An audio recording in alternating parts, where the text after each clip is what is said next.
നിങ്ങളുടെ വീട്ടിൽ എപ്പോഴും പൂച്ച വരാറുണ്ടോ? എങ്കിൽ ശ്രദ്ധിക്കുക, ആ വീട്ടിൽ ഈ ഒരു പ്രത്യേക സ്വഭാവമുള്ള സ്ത്രീ ഉണ്ടാകുമെന്ന് തീർച്ചയാണ്.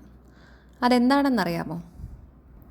ജ്യോതിഷശാസ്ത്ര പ്രകാരം പൂച്ചകൾ ലക്ഷ്മി ദേവിയുടെ പ്രീതിയുമായി ബന്ധപ്പെട്ടിരിക്കുന്നു എന്നാണ് പറയപ്പെടുന്നത്. പൂച്ചകൾ തനിയെ ഒരു വീട്ടിലേക്ക് വരുന്നുണ്ടെങ്കിൽ ആ വീട്ടിലെ സ്ത്രീ വളരെയധികം ദയയുള്ളവളും മൃഗങ്ങളെ സ്നേഹിക്കുന്നവളുമായിരിക്കും.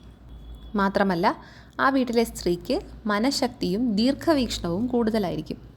പൂച്ചകൾ നെഗറ്റീവ് ഊർജ്ജത്തെ തിരിച്ചറിയാൻ കഴിവുള്ള ജീവികളാണ്. അതിനാൽ പൂച്ചകൾ സന്തോഷത്തോടെ ഒരു വീട്ടിൽ വരുന്നുണ്ടെങ്കിൽ ആ സ്ത്രീയുടെ പോസിറ്റീവ് എനർജിയാണ് അവരെ ആകർഷിക്കുന്നത്.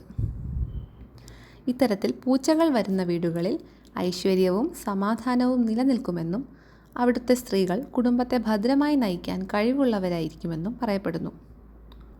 നിങ്ങളുടെ വീട്ടിലും ഇങ്ങനെ പൂച്ചകൾ വരാറുണ്ടോ? നിങ്ങളുടെ അനുഭവം കമൻറ്റ് ചെയ്യുക. കൂടുതൽ അറിവുകൾക്കായി ഇപ്പോൾ തന്നെ സബ്സ്ക്രൈബ് ചെയ്യൂ.